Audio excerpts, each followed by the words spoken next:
The alien ship Harmony's Edge floated in the dark space between stars. Inside its metal walls, senior xenobiologist Kethvar stared at the data screens with growing confusion. The numbers made no sense.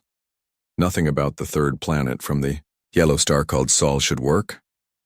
Kethvar's four eyes blinked in sequence as he read the report again. The planet called Earth was a death world. The gravity was too strong. The weather was too violent. The oceans were too deep and filled with creatures that could swallow small ships. The land had mountains that touched the sky and deserts that could cook flesh in minutes. Ice covered the top and bottom of the world for most of the year. Yet somehow the creatures that called themselves humans had not just survived there. They had taken over the entire planet. This cannot be correct, Kethvar whispered to his assistant, a younger scientist named Jalwin. Look at these readings. Their world has creatures with teeth longer than my arm, serpents that can kill with poison, flying hunters with claws sharp enough to cut through metal. How did these humans survive? Jalwin looked at the data with her large, gentle eyes. Like all of their species, she had evolved on a peaceful world where the biggest danger was falling from a tree. Perhaps they hide underground, or maybe they built great walls to keep the predators away. Kethvar shook his head. No. Look here. The humans live everywhere on their planet. They live in the frozen lands where the temperature can freeze blood. They live in the hot places where water turns to steam. They even live near the great predators. In fact, they seem to seek them out. Before Jalwin could respond, an alarm chimed softly. The communication system activated, and Captain Velton's voice filled the laboratory. All senior staff to the main meeting hall. The humans have arrived. Kethvar felt his stomach twist with nervousness. After months of long-distance communication, the creatures from the Death World were finally here. The Galactic Federation had sent their best diplomats to make first contact. Everyone expected the humans to be like all the other species they had met from dangerous worlds. Scared, desperate, and grateful for protection. The meeting hall was the largest space on the station. Representatives from 12 different species sat in comfortable chairs arranged in a circle. At the center, Captain Velton of the peaceful Kralian species waited with the other Federation leaders. His blue skin seemed to glow under the soft lights, and his large eyes showed the kind wisdom that had made his people natural peacemakers across the galaxy. The main doors opened with a soft hiss, and the humans entered. Kethvar had seen pictures, but seeing them in person was different. They were smaller than he had expected. Most barely reached his shoulder, and they looked so fragile. Their skin had no natural armor. They had no claws or fangs. Their eyes were tiny compared to most species. How had these weak creatures survived? On a world that should have killed them? The human leader stepped forward. He wore a dark blue uniform with small metal pieces that caught the light. His hair was short and gray, and his face showed lines that spoke of many years. When he spoke, his voice was calm and steady. I am Captain Jake Morrison of the Earthship Eagle's Wing. Thank you for inviting us to this meeting. Behind him stood 3 other humans. A woman with dark hair pulled back tight wore the same uniform as Morrison. Another woman with lighter skin had the look of someone who spent time thinking rather than fighting. The third was a large man whose muscles showed even through his clothes, and his eyes moved constantly around the room like he was looking for danger. Ambassador Velton rose from his chair and spread his forearms in the traditional greeting of peace. Welcome, children of Earth. I am Ambassador Velton, and I speak for the Galactic Federation. We are here to offer you the same protection we have given to 47 other species. Captain Morrison tilted his head slightly. Protection from... What? From the Vorthak Empire, of course, Velton replied, his voice gentle and patient. They are the apex predators of this galaxy. They conquer worlds and take slaves from any species they find. But do not fear. The Federation has kept our member worlds safe for over 2,000 years. The humans looked at each other. Kethvar noticed that none of them seemed afraid. If anything, they looked curious. How does this protection work? The dark-haired woman asked. Morrison had introduced her as Colonel Pete Johnson, though Kethvar was confused about why they had given her a male name. It is quite simple, Velton explained. You provide tribute, resources, technology, workers, and in return, the Federation Navy protects your world from the Vorthak. We restrict certain dangerous technologies to keep you safe, and we monitor your population to make sure you do not grow too quickly and attract attention. The silence that followed was uncomfortable. Kethvar could see the other Federation representatives nodding and smiling. This was how first contact always went. The new species would be grateful and eager to join, but the humans were not smiling. Captain, Morrison stepped forward again. Let me make sure I understand this correctly. You want us to give you our resources and our people. You want to control our technology. And you want to limit how many children we can have. In exchange, you will protect us from these Vorthak. Exactly, Veltan said, clearly pleased that the human understood. You will be safe, just like all our other member species. Morrison looked at his companions again.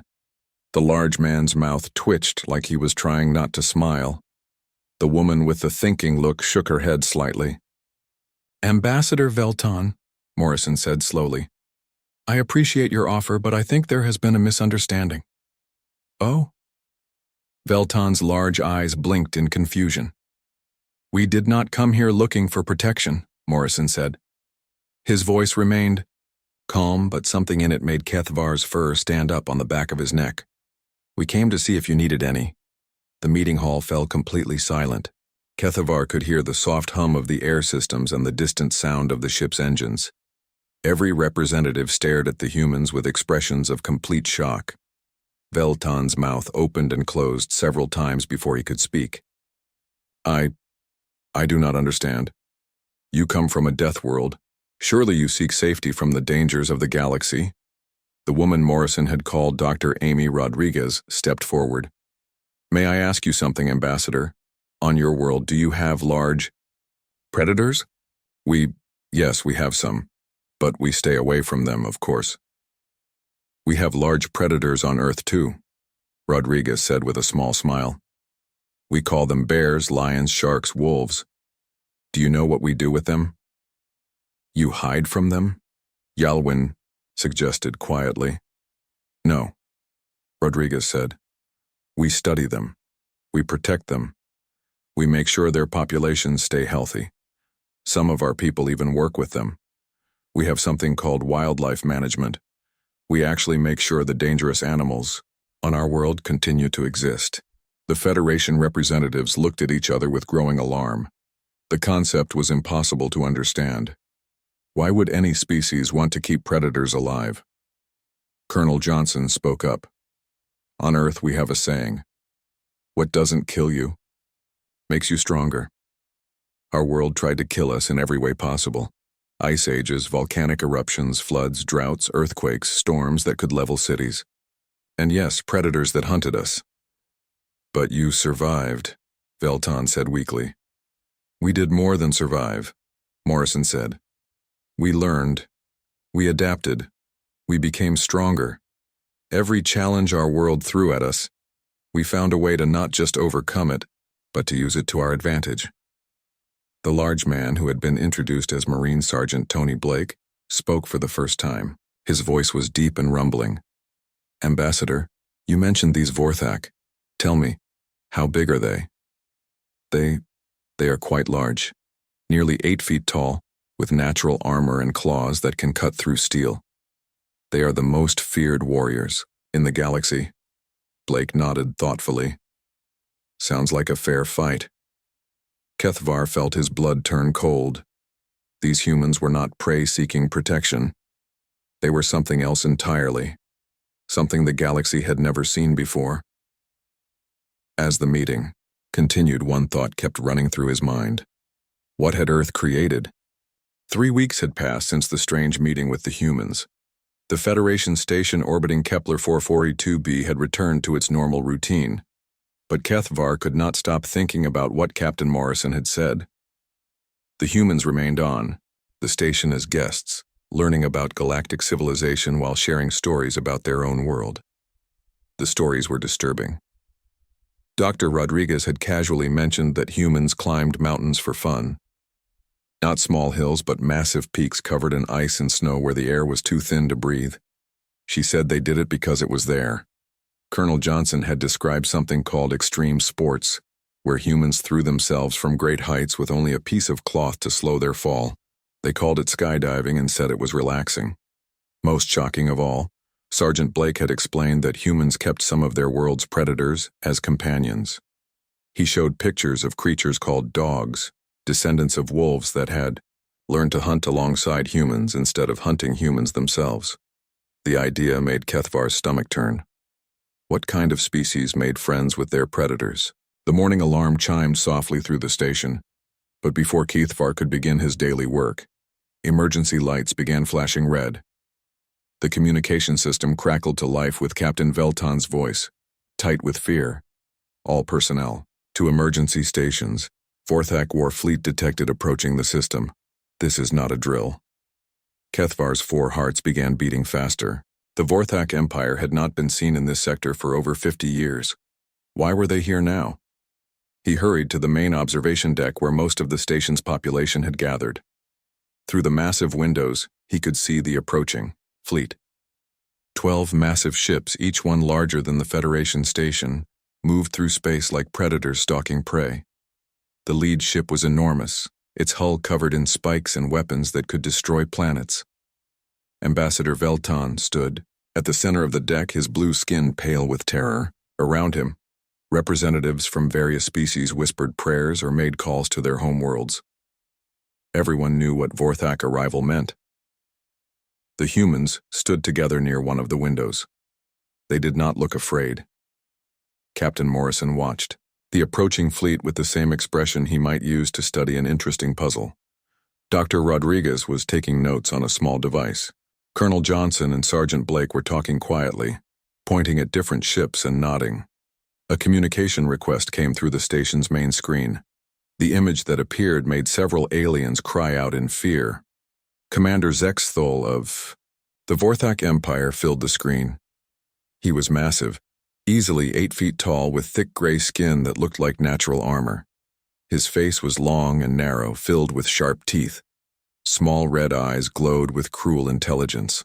Weak creatures of the Federation, Zexthel's voice was like grinding stone. We have come for the new species, the ones you call humans. They will make interesting slaves. Ambassador Velton stepped forward, his whole body shaking. Commander, please. The humans are under Federation protection. Surely we can reach some agreement. Zexthel laughed, a sound like breaking bones. Protection? You offer protection to creatures who cannot protect themselves. But these humans interest us. Our spies tell us they come from a death world, yet they show no fear. We will test this claim. The Federation will not allow, Velton began. The Federation will do nothing, Zexthel interrupted. You are prey animals playing at being important. Stand aside, or we will take what we want from your bones. Captain Morrison stepped forward. His movement was smooth and calm like water, flowing around rocks. When he spoke, his voice carried clearly across the observation deck. Commander Zexthel, the Vorthak's red eyes focused on the human. So the new prey speaks. Good. It will make breaking you more entertaining.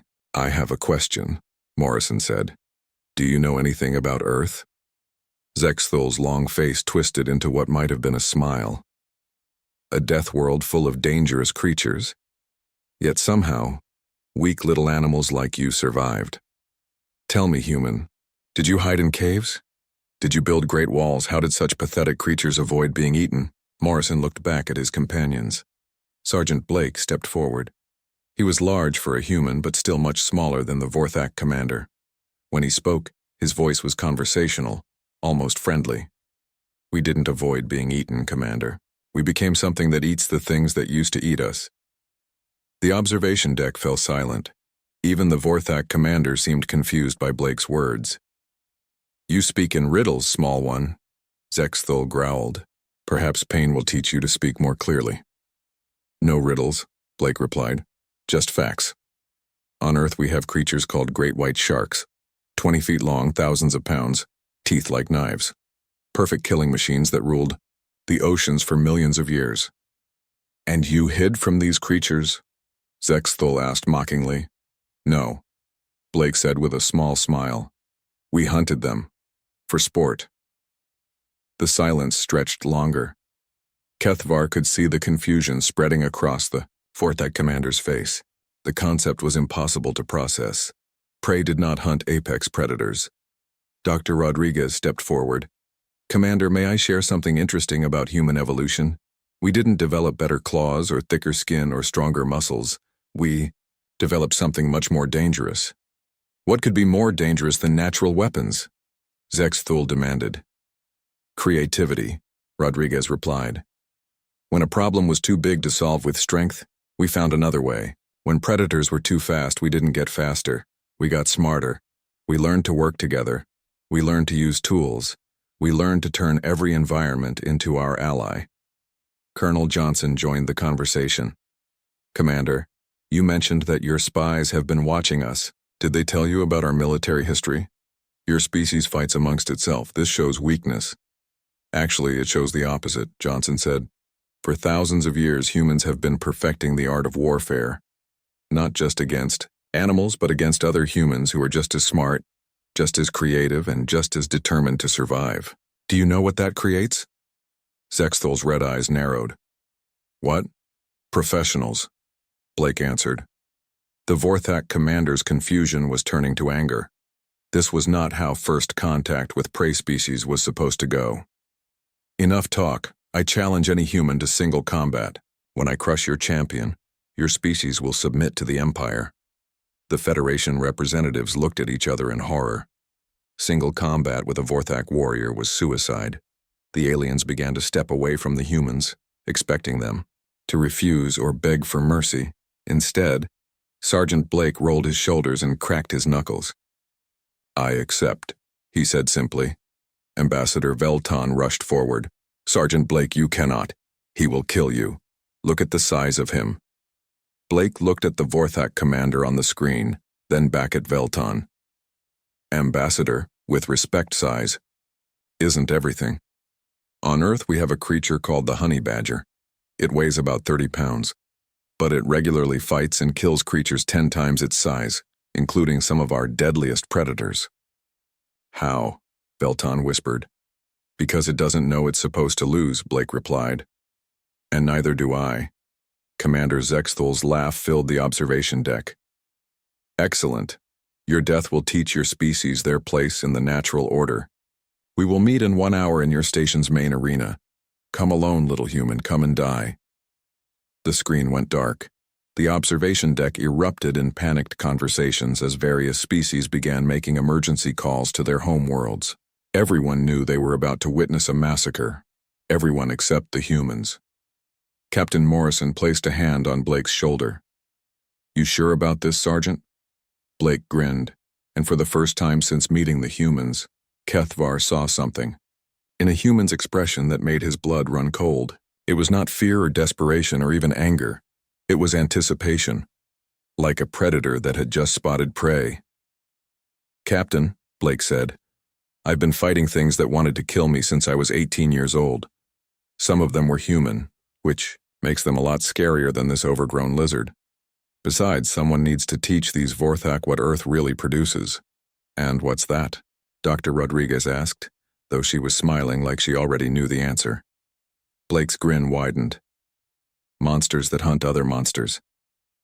As the humans began to leave the observation deck, Kethvar heard Sergeant Blake humming softly to himself. It was a human song, something about being born to be wild. Looking at the Vorthak fleet through the window, Kethvar found himself wondering which species was really in danger here. The main arena of the Federation station had never been used for combat before. It was designed for cultural events and peaceful ceremonies. But now, emergency barriers had been raised around the circular floor, and every seat was filled with representatives from dozens of species. They had come to witness what they believed would be an execution. Kethvar sat in the front row, his 4 hands gripping the metal railing. Beside him, Ambassador Velton prayed softly in the ancient Kralian language. Across the arena, Vorthak, warriors filled an entire section. their gray skin and red eyes making them look like demons from old stories. Commander Zex Thul stood in the center of the arena floor. He was even more massive than he had appeared on the screens. His thick arms ended in claws that could tear through metal. His mouth was full of teeth designed for ripping flesh. Natural armor plates covered his chest and back. He moved like a predator, every step showing perfect balance and deadly power. The humans sat together in a small section near the arena entrance. Captain Morrison watched with calm eyes while Dr. Rodriguez took notes on her device. Colonel Johnson leaned forward, slightly, studying the Vorthak commander like a general planning a battle. Sergeant Blake was nowhere to be seen. "Where is their champion?" one of the Vorthak warriors called out. "Has the human prey run away in fear?" Commander Zexthul laughed, the sound echoing through the arena.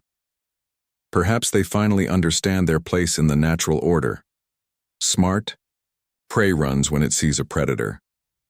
A door at the far end of the arena opened. Sergeant Blake walked through and the crowd fell silent. He wore simple gray clothing that allowed him to move freely. His feet were covered in soft shoes that made no sound on the metal floor. He carried nothing, no weapons, no armor, nothing that might give him an advantage against the massive alien warrior.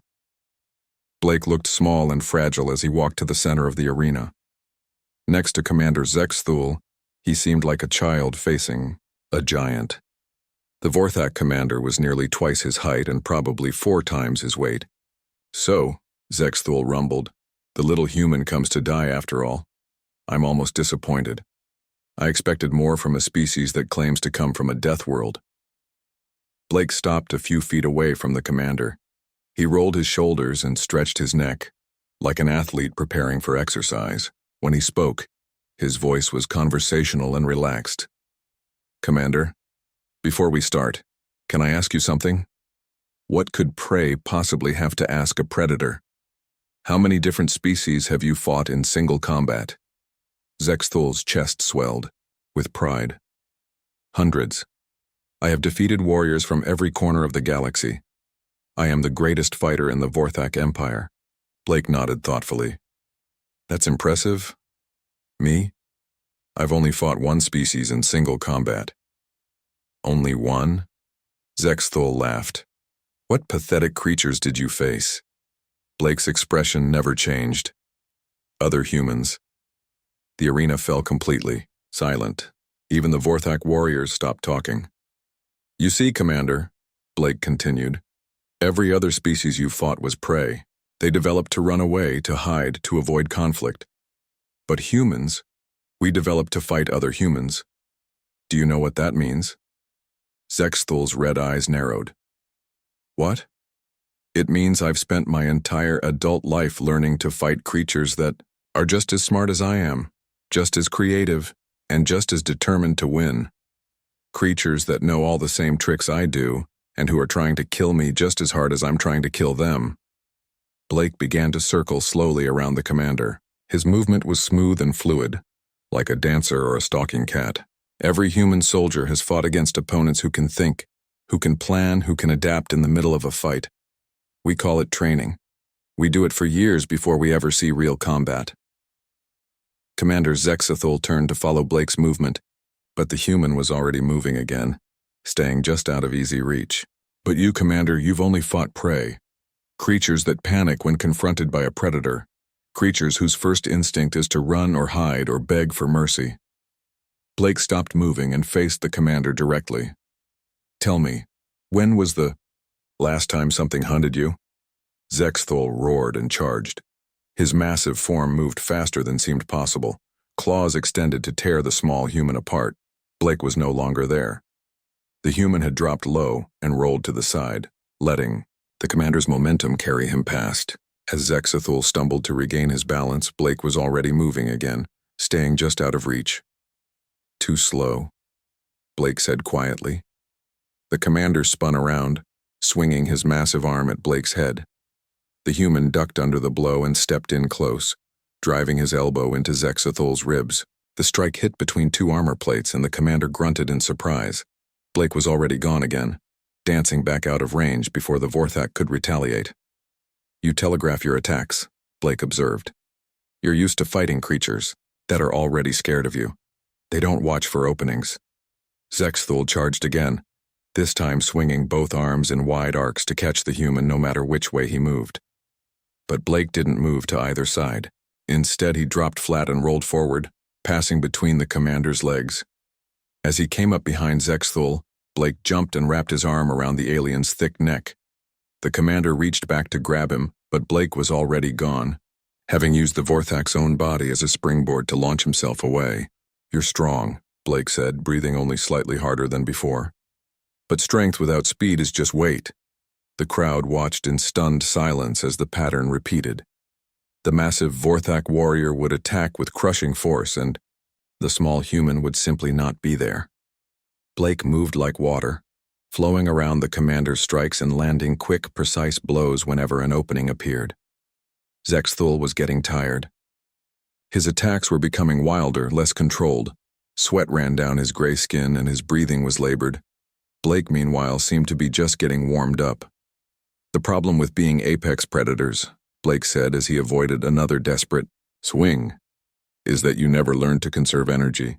Every hunt is short and brutal because your prey gives up quickly." Blake suddenly changed tactics. Instead of avoiding Zexthul's next charge, he stepped directly into it, catching the commander's arm and using the alien's own momentum to throw him to the ground. The massive Vorthak hit the metal floor with a crash that shook the entire arena. "But I don't give up," Blake said, standing over the fallen warrior. "None of us do. That's what makes us human." Commander Zexthul struggled to get back to his feet, but Blake was there again, applying pressure to specific points on the alien's body that made his muscles stop working properly. "How?" Zexthul gasped. "How do you know where to strike?" Blake smiled grimly. "Because I've fought creatures a lot more dangerous than you. Other humans taught me that every body has weak points. Every fighter has flaws. Every predator has something it's afraid of." The commander made one last desperate attempt to grab Blake, but the human caught his arm and twisted it in a direction it was not meant to go. Zexthul screamed and fell to his knees. Blake stood behind him, one hand controlling the commander's twisted arm, the other positioned to snap the alien's neck with a single movement. "Do you yield?" Blake asked quietly. The arena was completely silent. Every eye was fixed on the impossible scene, a small human holding the galaxy's greatest warrior helpless. Zexthul's voice was barely a whisper. "I yield." Blake released him immediately and stepped back. To everyone's shock, he extended his hand toward the defeated commander. "Good fight," he said simply. Zexthul stared at the offered hand like it was some alien artifact. You spare me?" "Why wouldn't I? You fought with honor. That's worth respecting." Slowly, carefully, the massive Vorthak warrior reached out and took Blake's hand. The human helped him to his feet, supporting some of his weight until the commander could stand on his own. The arena erupted into chaos. Federation representatives cheered and cried. Vorthak warriors sat in stunned silence, trying to process what they had just witnessed. Their greatest champion had been defeated by a creature 1/4 his size. But the most shocked beings in the arena were the Federation species themselves. They had just watched prey defeat a predator. More than that, they had watched the prey show mercy to the predator. It was impossible. It went against everything they understood about the natural order of the galaxy. Captain Morrison stood up in the human section. His voice carried clearly across the arena. "Commander Zexthul, you fought with courage and skill. Sergeant Blake was honored to face you in combat." The Vorthak commander looked up at Morrison, confusion clear in his red eyes. "I don't understand. I came here to take slaves. Your warrior defeated me. Why do you show kindness?" Morrison smiled. "Because that's what humans do. We don't fight to prove we're better than someone else. We fight to protect what matters to us." Blake helped Zexthul walk toward the arena exit. As they moved, the human spoke quiet words that only the commander could hear. "You want to know what makes humans dangerous? It's not that we're the best fighters in the galaxy. It's that we can turn enemies into allies. Even apex predators can learn to be something more than just predators." As they disappeared through the exit, Kethavar realized that everything had changed. The humans had not just defeated the Vorthak Empire's greatest warrior. They had shown the entire galaxy that the Natu. News of the fight spread across the galaxy faster than light itself. On 1,000 worlds, beings who had lived in fear of the Vorthak Empire watched recordings of a small human defeating their greatest warrior. Some refused to believe it was real. Others began to ask dangerous questions about the natural order they had accepted for so long, but Emperor Grexmorth of the Vorthak Empire was not asking questions. He was preparing for war. Deep in the heart of the imperial capital on Crethmore, the Emperor stood before a massive holographic display showing the entire galaxy. Red markers indicated Vorthak territory, which covered nearly half of known space. Blue markers showed Federation worlds, scattered like islands in an ocean of red. And now, a single green marker showed the location of Earth. One world, Emperor, Grexmorth growled, his voice like grinding stone. One insignificant world has made our empire look weak. General Korthax, the Emperor's top military commander, stood at attention beside the display. His scarred hide spoke of 100 battles, and his red eyes burned with the fury of a true predator. My lord, our spies report that several Federation worlds are showing signs of unrest. The prey species are beginning to question our authority. The Emperor's massive claws scraped against the metal floor. Then we will remind them why they fear us. Assemble the Grand Fleet, every ship, every warrior. We will make an example of this Earth that will terrify the galaxy for the next 1,000 years. Meanwhile, in Earth's solar system, Admiral Kate Sullivan stood on the bridge of the battleship Liberty's Edge, watching the construction yards work at impossible speed. Every shipyard in the system was building new vessels or modifying existing ones. The humans had received word about the Vorthak mobilization, and they were preparing for the war everyone knew was coming. Admiral, her communications officer, called out, "Incoming message from the Federation station. It's Captain Morrison." Morrison's face appeared on the main screen. Behind him, Sullivan could see the familiar layout of the Eagle's Wings bridge, but something was different. There were other beings working alongside the human crew, aliens she didn't recognize. "Admiral Sullivan," Morrison said, "I have some interesting news. We're not going to be fighting this war alone." "Explain." Dr. Rodriguez moved into view beside Morrison. After the fight between Sergeant Blake and Commander Zexthul, something unexpected happened. Several Federation species have approached us privately. They want to learn. "Learn what?" "How to stop being prey," Morrison replied. "The Keelian Republic sent a delegation yesterday. Their homeworld has been paying tribute to the Vorthak for 300 years. They want to know if there's another way." On the screen, Sullivan could see one of the aliens Morrison mentioned. The Keelian was tall and thin, with pale blue skin and large eyes. It moved nervously like a creature that had spent generations watching for predators. "Admiral," the Keelian spoke in careful, accented English. "My name is Commander Thelvas. My people have watched your Sergeant Blake defeat our greatest fear. We wish to learn your ways." Sullivan frowned. "Commander, with respect, warfare isn't something you can learn in a few weeks. It takes years of training." "We understand," Thelvas replied. "But your Dr. Rodriguez has shown us something important. She says that being prey is a choice, not destiny." Rodriguez stepped forward again. "I've been sharing some basic concepts with our new allies. Not weapons or tactics, but ideas. The most important one is simple. Predators are just animals with specific behaviors. Once you understand those behaviors, you can predict them. And once you can predict them, you can counter them." The communication was interrupted by an alarm on the Liberty's Edge. The sensor operator called out urgently. "Admiral, massive fleet entering the outer system. Vorthak signatures. Count as... My God, there are over 300 ships." Sullivan felt her blood turn cold. 300 ships was larger than anything the Vorthak had ever assembled before. It was enough firepower to destroy entire star systems. "Morrison, how long until you can get back here?" 6 hours at maximum speed. "But Admiral, we're bringing friends. 12 Federation ships have volunteered to fight alongside us." 12. Ships against 300, that's suicide. Morrison's expression didn't change. Admiral, remember what Sergeant Blake said before his fight? Size isn't everything. Besides, we're not planning to fight them the way they expect. 3 hours later, the human fleet took position near Earth's orbit. 47 human ships, ranging from massive battleships to small fighters, formed up in defensive formations. Alongside them, 12 alien vessels held position nervously. The Federation ships were not designed for combat. They were explorers and traders who had never fired a shot in anger. The Vorthak Grand Fleet emerged from hyperspace like a storm, made of metal and fury. Each of their battleships was larger than anything in the human fleet. Their formation was perfect, overwhelming, designed to inspire terror in any enemy.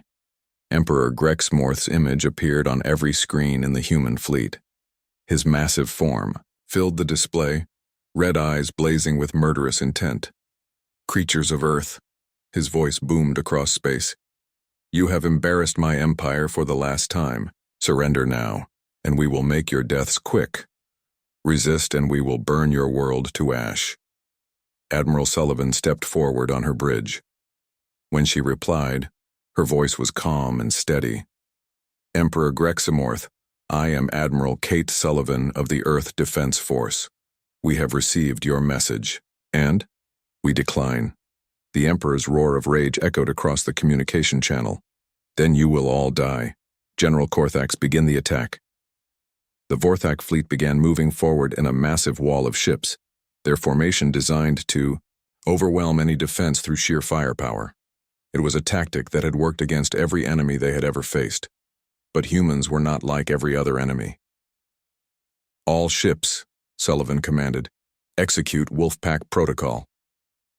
The human fleet suddenly scattered in every direction. Instead of forming a defensive line to meet the Vorthak charge, the human ships broke into small groups and accelerated toward the enemy at maximum speed. The Vorthak formation wavered in confusion. This was not how prey was supposed to behave. Prey formed defensive positions and tried to survive as long as possible. They did not attack superior forces. Admiral, Commander Thelvis called from his ship. What are your orders for the Federation vessels? Stay close to our ships and watch. Carefully, Sullivan replied. Today you're going to learn something about pack hunting. The first group of human ships reached the Vorthak fleet and immediately split up again. Instead of engaging the massive battleships directly, they targeted the smaller escort vessels, using their superior speed and maneuverability to avoid the heavy weapons while destroying the support ships. General Korthax watched in growing frustration as his perfect formation began to fall apart. The humans were like insects, too small and fast to swat effectively, but they were stinging his fleet to death one ship at a time. Emperor, he reported, the humans are not fighting properly. They refuse to engage our main battle line. Then, pursue them. Use our speed advantage. Sir, when we pursue one group, 3 others attack our flanks. When we turn to face them, the first group attacks our rear. They are coordinating somehow. On the Liberty's edge, Admiral Sullivan watched the battle unfold on her tactical display.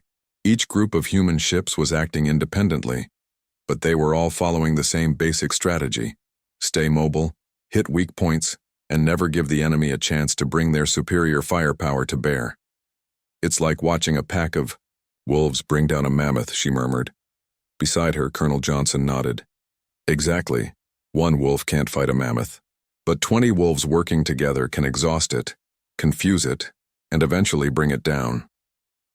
The battle continued for 2 hours. The Vorthak fleet, designed for overwhelming frontal assaults, found itself unable to adapt to the human tactics. Every time they tried to form up for a proper battle line, the humans would strike from an unexpected direction and disappear before retaliation was possible. Commander Thelvas watched from his ship in amazement. Admiral Sullivan, your ships are destroying vessels twice their size. How is this possible? Commander, Sullivan replied, the Vorthak have been apex predators for so long that they've forgotten how to fight anything that fights back intelligently. They expect their enemies to either run away or stand still and die. They don't know what to do when the prey becomes the hunter. The tide of battle began to turn.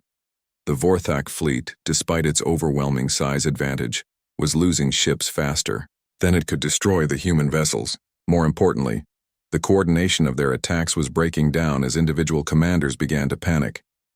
Emperor Grexmorth's voice crackled over the communication channel, no longer confident and commanding, but confused and angry. "What are you? How can prey defeat predators?" Admiral Sullivan's response was broadcast to every ship in both fleets. "Your Majesty, we're not prey. We never were. Earth doesn't raise prey. It forges predators. And today, you're going to learn the difference." The final phase of the battle began as the human ships regrouped for a coordinated assault on the Vorthak command vessel.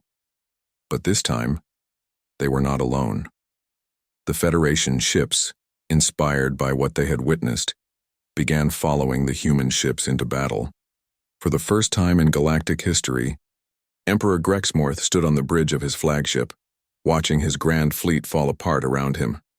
Half his ships were destroyed or disabled. The others were scattered across the star system, their formations broken by tactics he could not understand. The humans had done the impossible. They had turned a 300-ship armada into a confused mob of individual vessels fighting for their lives. "My lord," General Korthak said quietly, "perhaps we should retreat, regroup and plan a new strategy." The Emperor's claws scraped against the metal railing. "Retreat? The Vorthak Empire does not retreat from prey." "But they are not prey, my lord. They are something else." Before the Emperor could respond, a communication request came through from the human fleet. Admiral Sullivan's face appeared on the main screen, calm and professional despite the battle raging around her. "Emperor Grexmorth," she said, "I have a proposal." "You dare to negotiate from a position of strength?" Grexmorth snarled. "You have won one battle, nothing more." "Actually, we've won the war," Sullivan replied matter-of-factly. "Your fleet is broken. Your tactics are obsolete. Your empire is built on the fear of species who didn't know they had other options. That fear is ending." The Emperor's red eyes blazed with fury. "Impossible. The natural order cannot be changed." "The natural order," Captain Morrison's voice said as he moved into view beside Sullivan, "is that evolution never stops. Species adapt or they die. The Vorthak Empire has ruled for so long that you forgot how to adapt. What do you propose?" General Korthax asked, stepping forward. Morrison looked directly at the Emperor. "Single combat. You choose your champion, we choose ours. Winner decides the fate of both our civilizations." Grexmorth laughed, a sound like breaking stone. "You would risk everything on single combat, even after your small victory today?" "We would," Sullivan confirmed, "but not here, on your homeworld. Your choice of terrain, your choice of rules." The communication fell silent. Every being on both sides held their breath, waiting for the Emperor's response. "Very well," Grexmorth said finally. "We will meet on Crethmore in the hunting grounds of the first Emperor. Bring one champion. If you win, the Empire will consider new arrangements with your Federation allies. If we win, your species submits to Vorthak rule." "Agreed," Morrison said without hesitation. 2 weeks later, a small human ship descended through the thick atmosphere of Crethmore. The planet was everything the humans had expected from a predator homeworld.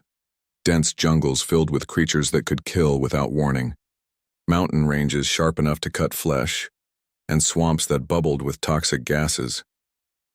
The hunting grounds were the most dangerous part of the most dangerous continent. For thousands of years, young Vorthak warriors had proven themselves by surviving in this deadly wilderness. Most did not survive. Captain Morrison led a team of 100 human volunteers into the humid jungle. Behind him walked soldiers, marines, and specialists from every branch of Earth's military. Staff Sergeant Alex Turner carried equipment that could detect the planet's deadliest creatures. Chief Petty Officer Maria Santos navigated through terrain that shifted without warning. Technical Sergeant Kevin White monitored atmospheric conditions that could kill an unprepared visitor in minutes. But the most important member of the team was Gunnery Sergeant Lisa Chen, a small woman whose quiet confidence reminded everyone of Sergeant Blake back at the Federation station. "Remember," Morrison said as they made camp on their first night, This isn't about proving we're stronger than the Vorthak. It's about showing them what they could become. The hunt began at dawn. 1,000 Vorthak warriors entered the hunting grounds from the opposite side of the continent. They moved in the traditional formation their ancestors had used for generations, spread out in a long line, driving prey toward a central killing ground. The humans did not run toward the killing ground. They did not hide in caves or climb trees to escape. Instead, they began to hunt the hunters. Emperor Grexmorth watched from his orbital command ship as sensor readings showed the progress of the hunt. At first, everything went as expected. The Vorthak line moved forward steadily, covering ground with the efficiency of apex predators. Then the line began to develop gaps. "What is happening?" the Emperor demanded. "The humans are not where they should be," reported his tactical officer. "They are behind our warriors, ahead of them, above them. They seem to be everywhere at once." On the surface, the Vorthak warriors were experiencing something they had never felt before: the fear of being hunted. The humans moved through the jungle like ghosts, using every piece of terrain to their advantage. They turned the planet's deadly creatures into allies, leading Vorthak warriors into the paths of massive predators or poisonous plants. More disturbing than their tactics was their attitude. The humans did not fight like desperate prey trying to survive. They fought like they belonged in this environment, like they had been born for this kind of warfare. Sergeant Chen led a small team through a section of jungle so dangerous that even the Vorthak avoided it. The trees dripped with acid, the ground was covered with creatures that could sense movement from miles away, and the air itself was thick with spores that could stop a heart. "This place reminds me of the Amazon," she said casually to her team. "Remember our training in Brazil? At least here we don't have to worry about mosquitoes." The other humans laughed quietly. They were fighting for the future of galactic civilization on the most dangerous world in Vorthak space, and they were making jokes about mosquitoes. It was the most human response possible. 3 days into the hunt, Emperor Grexmorth received reports that made no sense. His warriors were not just losing the hunt, they were fleeing from it. Veteran fighters who had conquered dozens of worlds were abandoning their weapons and running from creatures half their size. "How is this possible?" he asked General Korthax. "My lord, perhaps we should speak with the survivors." The few Vorthak warriors who had made it back to the extraction points told impossible stories. They spoke of humans who moved without sound, who could track prey across any terrain, who seemed to know exactly what their enemies would do before they did it. More importantly, they spoke of humans who showed mercy to defeated enemies, who shared food with hungry prisoners, who treated wounded Vorthak warriors with the same care they gave their own injured. "They fight like predators," one warrior reported, "but they think like something else, something we have no word for." On the 5th day, the hunt ended, not because the humans had been defeated or captured, but because they walked calmly out of the jungle and presented themselves at the Vorthak command post. Emperor Grexmorth himself came down to the planet's surface to meet them. He found Captain Morrison sitting peacefully beside a small fire, sharing a meal with several Vorthak warriors who should have been his enemies. "Why did you surrender?" the Emperor demanded. Morrison looked up calmly. "We didn't surrender. We won." "Impossible. You are surrounded, outnumbered." "Your Majesty," Morrison said, standing slowly. "Look around you." The Emperor did, and what he saw shook him to his core. The surviving Vorthak warriors were not standing in formation around the humans. They were sitting with them, talking quietly, some even laughing at shared jokes. "We didn't come here to defeat your warriors," Morrison explained. "We came to show them something they had never seen before. Predators who choose when to hunt and when to show mercy. Warriors who fight to protect rather than to conquer." Sergeant Chen stepped forward. "Your Majesty, your warriors are magnificent fighters, but they've spent so long being the apex predators that they forgot something important." "What?" "There's always something higher on the food chain," she said simply. "And sometimes that something doesn't want to eat you. Sometimes it wants to teach you." Emperor Grexmorth looked at his warriors again. They were the finest fighters in the galaxy, creatures bred for war and conquest. But sitting beside the humans, they looked different. They looked like they were learning something new. "What are you?" he whispered. Morrison smiled. We're what happens when a world decides to forge predators instead of raising prey. We're what evolution creates when survival isn't enough anymore. Dr. Rodriguez, who had been quiet throughout the exchange, finally spoke. Your Majesty, would you like to know the most important thing about Earth? What? It never stopped trying to kill us. Ice ages, asteroid impacts, supervolcanoes, climate changes that wiped out most life on the planet. Our world threw everything. It had at us for millions of years. And you survived. We did more than survive, Rodriguez said. We learned that survival isn't the goal. Growth is. Change is. Becoming something better than what you were yesterday. The Emperor stared at the humans for a long moment. Then slowly, he looked at his own warriors sitting peacefully with these strange creatures from the death world. What do you want from us? He asked finally. Nothing, Morrison replied. We want to give you something. The same thing Earth gave us, a chance to become more than you are. 6 months later, Kethvar stood in the observation deck of a new kind of space station. Through the windows, he could see ships from dozens of species working together on construction projects. Humans worked alongside Vorthak engineers. Former prey species shared technology with former predators. The galaxy had not ended its conflicts overnight. The